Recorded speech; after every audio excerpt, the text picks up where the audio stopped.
Hey guys, how's it going? Welcome back to the Time Bomb channel. Of course, with my Bombardier. And if I can start by being a little bit of a pain in the proverbial, start with the housekeeping first. If you can hit that subscribe and notification bell thingy, then the demands of the YouTube algorithms will be sated, and it'll be much appreciated by myself. Thanks.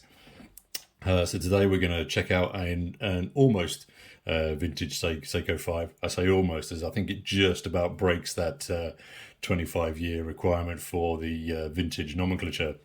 Let's pull him over here. So this little guy has been lent into the channel. It's probably second, fourth, fifth, eighth hand by now, and it's coming obviously then without box and papers. And it has been a little bit of a challenge to get some accurate information on it. I think from the digging around that I've done, I'm going to go out on a limb and suggest that this is either an SKXG 49 or alternatively it's the SNKH 25. But due to the volume of variance in the range, I am more than happy to be corrected here. So guys, if you've got one of these and you recognize it, please do feel free to drop me a comment down below. I'm not actually sure of the actual number of variations that there are with the Seiko 5 series since their inception, but it's got to be hundreds and hundreds, making it very, quite an interesting challenge to get the exact detail on this one. So let's just crack on with some specs. I mean, these watches themselves have been around for ages. Many of you will know them very, very well, but just in case this is new to you, I'll just run you through the basics. So we're looking at 37 mils across. It's just a very comfortable 11 mils depth, 43 mils then north to south. It's got a damp proofing only of 30 meters, so yeah, absolutely no swimming with this guy. You've then got Hardlex up top. This one then comes on 19 mil lugs. Buzzing away inside, we have the super cheap but absolute workhorse movement, the 7S26, and that's going to give you around 43 hours of, or up to 43 hours of power reserve. Bear in mind that that movement is not winding nor hacking though, and this one is a little bit noisy, that rotor, but I think that's probably simply due to the age. But I think I could live with that. What I can't live without though is the crown down here at the 325. For me, that crown is silly small and fiddly. I mean, I should have measured it, but I think it's probably only going to be about 3 or 4 mils wide. And to get it out, I mean, it's really fingernail underneath. My fingernails aren't that big. And then we can start adjusting. But even to adjust it, for me, it feels desperately awkward.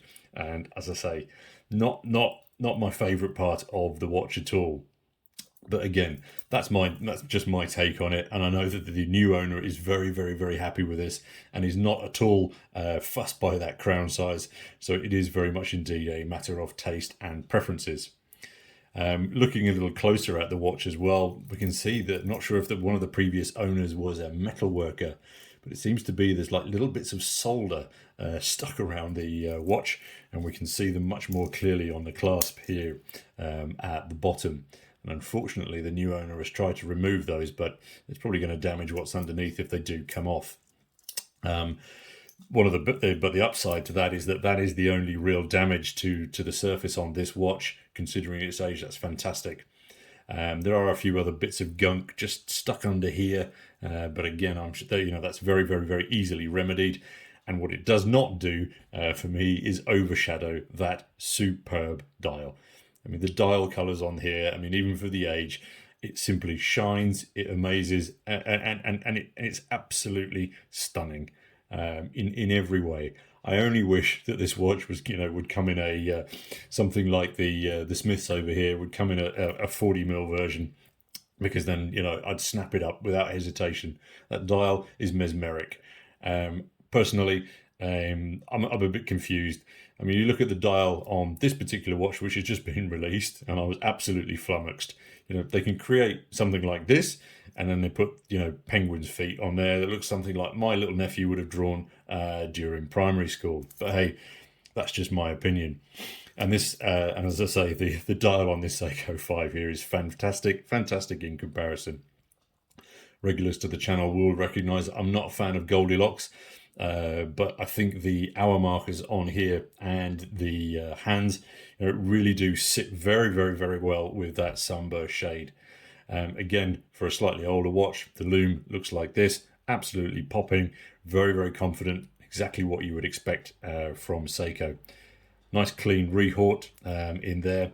Then you've just got that little bit of shading around the, sorry, getting too much reflection. Little bit of shade of there where the bezel overlaps and the crystal sits underneath it. Also the hard lex sits in there. Just adds a little bit of a frame to the dial, which is quite a nice contrast.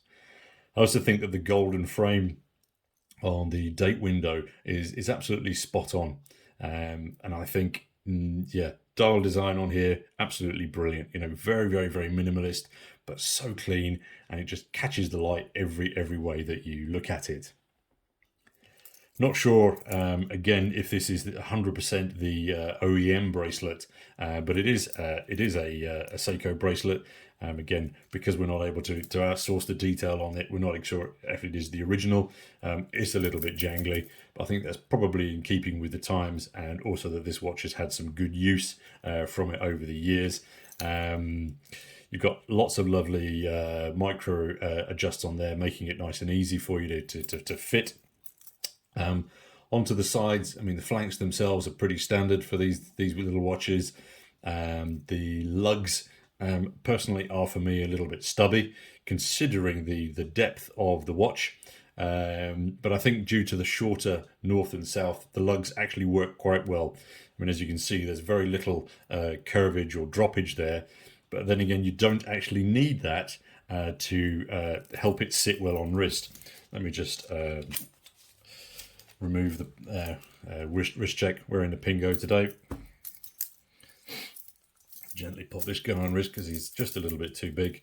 But as you can see, I think, as I say, because of the size of the top to bottom, you don't need a massive amount of curvature or lug droppage there to make this sit. Personally, for me, I think it's just too small for my wrist. I absolutely love the dial, superb. I would buy it in an instance because of that dial, but I think just generally, operationally wise, and just sort of in proportion to my hand, I think it's too small. But I can easily see why they still have such appeal, and many of these things are available at really good prices. A quick look on Fleabay or Chrono24, and you can pick up the exact colorway condition that you want. And I think they really do add something very cool to our watch collections. All right, guys. As I mentioned before, these are certainly not new to most of you, and I imagine many of you will also own them in the past. So very much look forward to hearing your comments down below. Thanks again to the new owner of this one for popping it in. As I say, just the dial on that for me, an absolute winner. All right, guys, up until next time, of course, then, this is your host, the Bombardier, signing off. Cheers.